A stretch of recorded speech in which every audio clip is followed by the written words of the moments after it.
Bienvenue à l'USJTF Team Tactique. Vous le savez, cette finale a été exceptionnelle. On va laisser la parole à Seb, on va plutôt lui poser des questions. Ça a été difficile. Seb, ton ressenti par rapport à malheureusement cette défaite, ça faut dire, vous avez perdu votre titre, mais vous n'avez pas démérité. Peux-tu me dire pourquoi? Qu'est-ce qui s'est passé exactement? Première manche, ça a été un petit peu, dur. Je vais pas dire dur, c'est peut-être qu'on a manqué un petit peu de hargne ou de rage, on va dire, sur la première manche. Bon, après, ça s'est tenu, mais je pense qu'il y a eu des petites failles, mais ça, bon, après, pour moi, c'est des failles de mon équipe, un petit peu. Mais après, voilà, je peux pas leur en vouloir d'avoir des failles avec la fatigue, les trucs, etc., la pression, mais des petites failles, on va dire, au niveau, pour l'équipe, la partie défensive. Peut-être qu'ils n'avaient pas tout saisi, ou les zones à défendre, etc. Et du coup, après, on a perdu un peu bêtement aussi des scans. Je pense que c'était des scans qui avaient été un petit peu dommages parfois. Et c'est ce qui a fait la différence. On a vu sur la première manche, mais on n'a pas perdu de beaucoup en fait. On a perdu de moins de 400 points. Enfin, c'était vraiment. Il y avait peut-être 3 scans d'écart, quoi. C'était pas grand chose. Et après, deuxième manche, là, on a mis un peu plus le paquet d'entrée. Donc, d'entrée, on a pris la tête assez vite. Et après, on a tenu. Et après, je pense encore une fois, un petit peu de fatigue qui a commencé à s'accumuler. Et puis des erreurs un petit peu individuelles. Un petit peu partout, c'est ce qui rend l'équipe un peu plus fébrile, même si, voilà, et après, de fil en aiguille, après, voilà, sur la fin, même le dernier quart d'heure, des petites erreurs bêtes, et de ma part aussi, et puis de la part de d'autres de mes joueurs. Hein. Donc c'était une fatigue générale, en fait, qui a conduit à cette défaite, c'est ça? Voilà. Ouais. Et puis après, pareil aussi, il y avait des... on connaissait les équipes d'en face, on connaissait leurs points faibles, et puis là, on a une surprise, c'est qu'il y a eu un combo de deux équipes, et du coup... leurs points faibles qu'on avait clairement ciblés n'étaient plus le même point faible du coup. Voilà. Donc ça, on l'avait peut-être pas bien pris en compte dans les matchs de poule parce qu'on n'avait pas fait, dans les demi-finales parce que peut-être que là où ils étaient sur le terrain et là où on était, on s'est pas beaucoup rencontrés, peut-être pas beaucoup vu, peut-être vu, mais ça n'a pas été marquant. Et là, c'est vrai que ça nous a un petit peu surpris, on va dire, voilà, par rapport à ça. Mais sinon après, très belle ligue. C'était, Bon, je suis content, même, vous savez, même si on, comme je disais, même si on perd, de toute façon on apprend de la défaite, on n'apprend jamais de la victoire. Tout à fait, ouais. Donc pour moi, là il y a même beaucoup de joueurs de mon équipe, ils ont appris. Voilà. Non mais vous n'avez pas démérité, très honnêtement, vous êtes humble dans cette défaite, vous n'avez pas démérité. Franchement, nous on s'est régalé avec vous. Clairement, vous êtes une team très performante sur le terrain. Et ça se voit, il y a de la cohésion, et je pense que les gens de votre équipe, ça se voit que les gens s'apprécient pour avoir ce résultat-là. Vous êtes quand même arrivé à faire 2 finales, ce qui n'est pas rien. Donc je pense qu'il faut boire le verre à moitié plein. Il faut se dire que oui, c'est vrai, vous avez perdu, mais vous avez perdu avec honneur, et vous reviendrez plus fort sur les prochaines éditions. C'est plus comme ça qu'il faut voir. Très bien. Et puis après, voilà, c'était. Mais sinon, bon, c'est éclaté. Après, au-delà de ça, c'était super. Hein. Même les demi-finales, on s'est régalé. Hein. C'était... À un moment donné, même mes collègues en défense, quand quasiment on a eu pratiquement les 3 équipes qui leur sont tombées dessus, moi, ce qui m'a fait plaisir, c'est qu'ils ont tenu tête. Quoi. Je veux dire, objectivement, il n'y avait que 4 personnes en défense, et à 4, ils ont tenu tête à presque 3 équipes. Quoi. C'est ça. Et vous avez joué contre des speedeux. Vous avez joué contre tout type de team et vous avez su chaque fois tirer votre épingle du jeu. Et moi, ça, c'est plutôt rare, quoi. Il faut le souligner. Vous jouez avec un emport limité, vous jouez en GVBR, vous n'êtes pas dans les mêmes conditions que vos adversaires. Et pourtant, vous êtes toujours au top. Et on leur tire tête, parce que il y a beaucoup de travail derrière. Il y a beaucoup de travail, comme j'ai toujours dit, et ça fait la différence. De toute façon, clairement, c'est ce qui fait la différence aujourd'hui. Hein. C'est l'entraînement, et beaucoup de gens s'imaginent que faire une partie est un entraînement, mais non, ce n'est pas un entraînement. Faire une partie, c'est une mise en situation, mais c'est pas là où on apprend, c'est pas là où on récupère des actes réflexes. Ouais, exactement, oui. Et c'est ces actes réflexes qui vont faire la différence sur le terrain. Alors, moi, ce que j'ai vraiment apprécié en fait dans cette équipe, et je l'ai vu dès la première Airsoft League, c'est que tu arrives à insuffler cet état d'esprit en fait à ton équipe. Et en termes de leader, pour moi, tu as vraiment fait le boulot. Et j'aime bien ta manière d'approcher les choses. On sent qu'il y a du militaire derrière. Enfin, on sent qu'il y a de l'expérience, il y a un retour d'expérience, c'est carré, même sur la progression sur le terrain. Alors moi, j'ai vu un peu plus de choses aujourd'hui parce que exceptionnellement, j'étais arbitre d'une équipe et j'ai vu forcément des choses que je ne voyais pas avant, quoi. Et c'est appréciable. On apprécie de pouvoir jouer. C'est technique, c'est propre, c'est carré, enfin, ça communique bien. J'ai vu d'autres équipes sur le terrain qui étaient en perte de cohésion, ça se dispersait un peu partout, ça manquait d'homogénéité. Mais j'ai pas vu ça dans votre équipe justement. Et moi j'apprécie ce côté vraiment carré parce que j'aime aussi le côté forcément militaire. Et ce que j'apprécie aussi beaucoup, c'est l'hétérogénéité de ton équipe, puisqu'on a vu passer beaucoup de personnes, beaucoup de jeunes. Et ça, je trouve que c'est vraiment bien ce côté que tu peux insuffler aux jeunes. Franchement, j'apprécie personnellement. Même là, aujourd'hui, c'était assez rigolo. On avait un jeune et un vieux dans l'équipe. Et vous voyez que peu importe qui on a dans l'équipe, l'esprit reste le même. C'est ça, ouais. C'est ça qui fait la force de l'équipe, justement. On se rend pas derrière. Non, mais c'est fabuleux parce que chaque jour, il y a une personne c'est une personne différente et le niveau reste le même. C'est ça. On ne voit pas que. Moi, je l'ai vu sur le terrain. Je n'ai même pas fait attention ce matin que cette personne-là était là. Et je me suis dit, tiens, c'est une personne qu'on n'a pas l'habitude de voir chez l'USJTF et pourtant, elle a répondu présent. C'est Arnaud, vous avez vu, qui, comme je disais, moi je ne l'ai pas vu, ça faisait 2 ans que je ne l'avais pas vu. Il est revenu faire un entraînement avant, je lui ai dit quand même, tu reviens faire un entraînement. Et puis, vous voyez, il était au top. Quoi. Il était au top. Et il était au top. Non, mais c'est ton courant de pensée, c'est le mindset que tu as qui permet de tirer l'équipe vers le haut, tout simplement. Je pense qu'on n'aurait pas ce résultat-là si tu n'étais pas là, tout simplement. Et je pense qu'aussi, notre équipe, quelque part, ça pousse les autres à se surpasser. Parce qu'ils ont été choqués à la première ligue, je pense. Oui. Ça a choqué tout le monde. Ils se sont dit, waouh, qu'est-ce qui s'est passé? On s'est fait démonter. Et là, cette année, on a vu que même moi, ça m'a fait un peu rire parce que j'ai vu aussi qu'ils copiaient. Mais tant mieux qu'ils copient. C'est quelque part, ça veut dire qu'on vient une référence. Inspirer les équipes, tout à fait. On est une référence et que les gens ils se disent, ils font comme ça, il faut qu'on fasse pareil. Et alors après, ça va être à nous de trouver d'autres choses. Mais... C'est ça. Oui, mais je suis pas. Enfin, moi, je suis confiant. Enfin, vu l'état d'esprit que tu as aujourd'hui pour ce type d'activité, je suis pas. Je suis confiant pour la suite.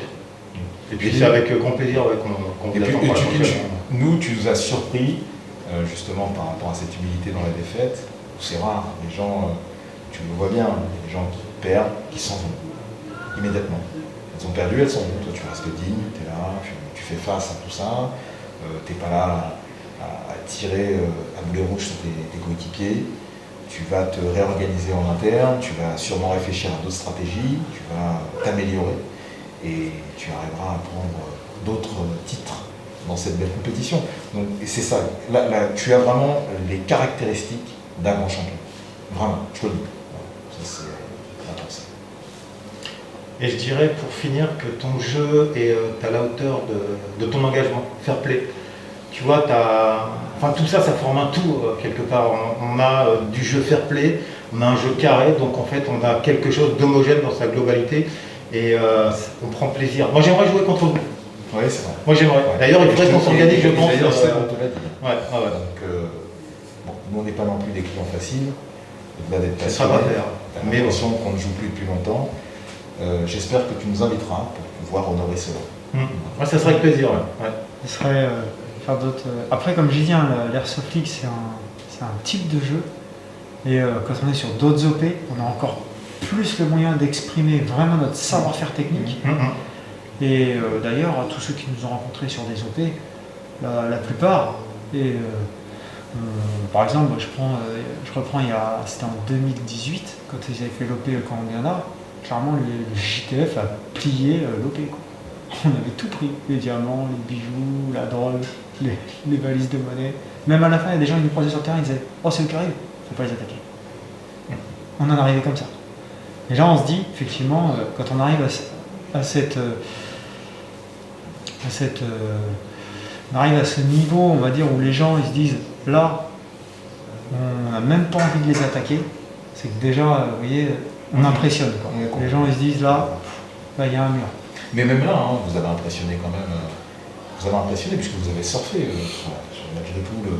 Vous avez géré en fait. Vous avez eu des temps forts, des temps faibles, et je pense que ces temps faibles, il y avait une volonté de relâchement pour dire c'est un peu histoire de savoir, de jauger, d'avoir une indication sur les adversaires potentiels. Moi surtout, c'est que ça m'a. Non, les temps faibles, ils sont traduits par justement, j'en avais parlé, j'en ai profité de comme on était en avance.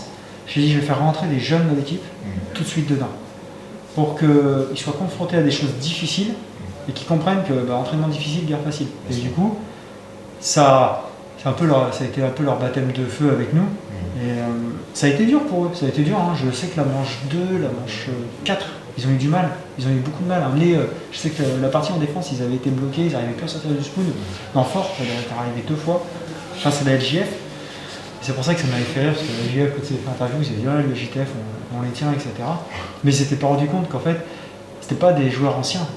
Ils avaient affaire à des tout jeunes, des gens qui avaient peut-être 3 mois dans l'équipe, mais 3 mois avec entre 2 et 3 dimanches dans le mois. Il n'y avait pas tout encore tout l'envergure. Moi j'en ai profité, j'ai dit je vais les faire rentrer parce qu'on pouvait se le permettre. Et c'est pour ça que d'ailleurs on était parti après sur, pour moi je l'utilisais comme un centre de formation ici en disant tiens, puisque je vous apprends des choses, allez mettre maintenant en pratique ce que je vous apprends et vous allez voir que c'est efficace. Non mais là où je suis vraiment satisfait, c'est que quand on a commencé, quand on a mis en place cette Airsoft League, au début tu n'étais pas forcément enclin à la faire et quelque part tu es devenu en fait un espèce d'ambassadeur.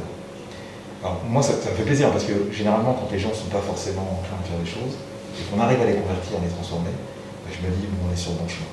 Voilà. C'est ce que je voulais te le dire ça parce que j'avais en fait, on en avait discuté un petit peu ensemble. Ouais, je me souviens. Finalement, tu vois, donc tu es devenu en fait ce porte-drapeau et c'est super. Ouais, c'est un peu comme une référence quoi. Enfin, c'est ça, complètement. Parce que je me souviens qu'effectivement, nous, on était une équipe pure millésime. C'est vrai que ce qui m'inquiétait dans le tournoi, c'est que je craignais que ce soit très figé, très finalement, on ne peut pas exprimer vraiment de stratégie ou de tactique. Et puis c'était, il y en a un qui tient le meilleur poste et puis c'est fini. Et finalement, c'était pas le cas. Mais c'était une bonne chose. Mais c'est vrai qu'on avait hésité dans l'équipe. Et c'était, on y va pas. Et bon, moi je regrette pas qu'on soit venu. Et puis, c'est pas une question de dire qu'on a gagné ou pas gagné, ça n'a rien à voir. C'est que entre le sentiment de ce que ça représentait et la réalité, moi je trouve que objectivement, et c'est pour ça que je le dis, même à d'autres équipes missiles qui pourraient dire oui, ça c'est. Il y en a qui ont critiqué la Airsoft League, mais comme je dis, ils critiquent mais ils ne gagnent pas. C'est ça. Donc critiquer sans savoir, c'est facile, c'est donner à n'importe qui. Par contre, quand vous venez, vous avez vu. Voilà. Par contre, là où je suis très content, comme tu dis et comme tu l'as souligné, c'est que par exemple, là, les demi-finales, en fait, on s'est rendu compte que qui que ce soit qui est devant nous, si on pousse, on écrase les autres. Ça, par contre, ça fait plaisir. Il y a quand même ce petit plaisir où je me suis dit, même les gens du Speedsoft, les gens de d'autres équipes, c'est ça qui est fort. Moi, ce qui me fait plaisir, c'est de me dire, mais en fait, il n'y a pas grand monde qui tient face à notre équipe. Et on pousse la technique au maximum, on essaye de. Voilà, on s'inspire de toutes les unités opérationnelles qui existent. Bon, après, parce qu'on a aussi tous les manuels. À chaque fois, on prend ce qu'il y a de meilleur et on veut en faire quelque chose encore de mieux. Et on essaye. Et c'est de la remise en cause perpétuelle. Je peux très bien, comme je disais, il y a des gens qui viennent dans l'équipe, des fois je leur apprends un truc pendant 2 ans, puis là je leur dis, là il y a telle unité dans le monde, ils font ça, c'est mieux, maintenant on change. Alors c'est dur, le changement il est dur. Et après on se rend compte, oui effectivement c'était une bonne chose et qu'il fallait le faire et que c'était nécessaire pour s'améliorer. C'est super. Tu vois, il y a Dooms qui est là, qui voit le jeu maintenant sur les premières éditions. Il avait compris qu'il fallait se mettre à la retraite, parce que quand il fallait courir, il court, les arbitres, ils courent comme vous, même plus d'ailleurs au passage. Donc maintenant il est au CDC, mais il a compris aussi qu'au CDC il y a beaucoup de pression et c'est pas si facile que ça. Donc Dooms, qu'est-ce que tu penses les communications que tu as avec les opérateurs, le stress qu'ils te transmettent? Comment tu vois les choses, toi, de ta fenêtre? Nous, au CDC, on a aussi le stress des joueurs. puisqu'il faut être rapide, répondre rapidement, être précis sur la com. Mais l'USJTF, c'est quand même une équipe plaisante à gérer. Moi, je ne les ai pas eu aujourd'hui, c'est mon collègue qui les a eu. Mais c'est fluide, c'est carré, c'est précis, c'est clair. Donc c'est toujours un plaisir de les avoir à l'autre bout de la radio. Donc bon, comme j'ai dit, malheureusement je les ai pas eu là, mais ouais, c'est toujours plaisant de les avoir. Moi j'adore les avoir parce que bon, on aime le côté multi, le côté un peu militaré. Donc ouais, c'est carré, précis, direct. Et ouais, il n'y a pas de détour, donc c'est au top. C'est vraiment quel que top. soit le lieu, l'endroit où vous êtes, en fait, c'est homogène, vous êtes USJTF. Et moi j'arrêterai sur ça. Donc pour le mot de la fin, bravo Ced, merci pour tout. On va sûrement se revoir pour d'autres tournois, pour d'autres organisations, sûrement pour la prochaine RSA. Et à savoir aussi qu'à l'international, il y a d'autres équipes USJTF. Et mais aussi à l'international. Voilà, mais attention, les autres équipes USJTF sont sur le même format que nous. On fonctionne pareil, on communique ensemble. Donc avec des Américains, il y a notamment Panama et Équateur qui sont très actifs à l'international. Super. Et eux aussi, hein, ils ont les mêmes patchs que nous, les mêmes tenues, on parle, et on a les mêmes techniques. C'est des techniques qu'on s'échange. Et on met tous à jour. Et tout le monde, quand il y en a un qui met à jour, il en parle aux autres. Tout le monde se met à jour. De manuel opérationnel, un tronc commun qui vous permet. Il y a un tronc commun qui est énorme, et tout le monde vient mettre sa pierre à l'édifice, et c'est ce qui fait qu'à la fin, on a quelque chose qui. C'est la foudre. Super. Et c'est ce qui fait que ça marche. Et ça aussi, il y a ces autres équipes qu'on va. Mais par contre, on combattra avec eux. Et là, ça va être. Et ça aussi, écoute, on sera ravis de le voir. Être... Léo, je ne sais pas si tu as quelque chose à dire pour ça. Non, je pense que tout a été dit. Hein. C'est un plaisir. Pour moi, vous êtes arrivé second, mais vous n'avez pas démérité. Hein, parce que, comme je disais tout à l'heure, tu es arrivé avec une équipe encore différente, des jeunes. Toujours cette volonté de former les jeunes, d'avancer avec eux. Et au final, même avec des gens qui sont moins aguerris, on a vu que tu avais pris quelque part des risques. Parce que tu es venu avec des joueurs qui étaient moins aguerris, et malgré cela, en fait, le travail que tu fais derrière a fini par payer, puisque tu arrives quand même second avec ton équipe. Donc le boulot est fait, pour moi c'est top, quoi. C'est top. C'est comme je disais, hein, après, c'est que si j'amène vraiment l'équipe une, c'est-à-dire que les meilleurs, les anciens, ceux qui sont venus depuis très longtemps, bah, c'est plus la même. C'est aussi pas la même rigolade, mais moi je suis content d'amener des jeunes. Surtout là-dedans, je leur dis, mais là ils apprennent. Je sais que là, ce soir là, il y en a plus d'un qui ont appris là. Non mais de toute façon, l'expérience, elle se fait sur le Moi j'ai fait 14 000 km pour voir ça, enfin 7 000 là, et puis je fais 7 000 ce soir. Je suis ravi, je ne me suis pas déplacé pour rien. Et j'en ai eu pour mon argent. Extraordinaire, je me suis régalé. Donc merci encore une fois, bravo à toi. Et ce sera tout.